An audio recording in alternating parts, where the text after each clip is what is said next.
10 ang patay sa salpukan ng pampasaherong van at isang truck sa Davao City. Sa paunang investigasyon, lumalabas na kinain daw ng van ang kabilang lane. Nakatutok si Real Soroche ng GMA Davao.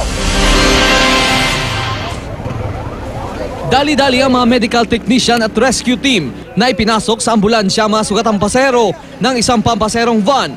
Sa kalsada rito sa crossing Mahayag, Bunawan, Davao City, naiwan ang mga bangkay ng iba pang pasahero. Ang van nakabanggaan ng isang truck pasado alas 5 kaninang umaga. 9 na pasahero ang dead on the spot, kabilang ang van driver na si Joey Nizer Alcazaren. Ang isa sa 7 kritikal na isinugod sa ospital, namatay din kalaunan. 2 iba pa ang nagtamo ng sugat sa iba't ibang parte ng katawan. Kwento ng mga rescuer. Kanina, tanan pasyente, nagtapon ng tanan dito sa sulod. So, ginahinay na magtanggal katong sa tungbuhi, katong nabilin, katong mutong nangamatay na. Naging pahirapan ang pagsagip nila sa mga pasahero ng van. Gumamit na ng hydraulic cutter ang mga rescuer dahil naipit sa manibela ang van driver.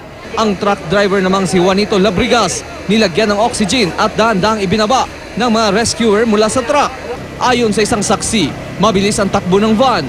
Bigla raw itong nagpagewang-gewang nang iwasan niya ang isang jeep na nagsasakay daw noon ng pasahero. Sabi pa ng saksi, Mura nagdali sa ng dagan. Pagawas niya, nasugat niya kaning six-wheeler. Inikawat po na yung six-wheeler, mura nag-abot siya. tila nagmamadali noon ng van na bigla namang nakasalubong ang six-wheeler. Doon na sila nagsalpukan.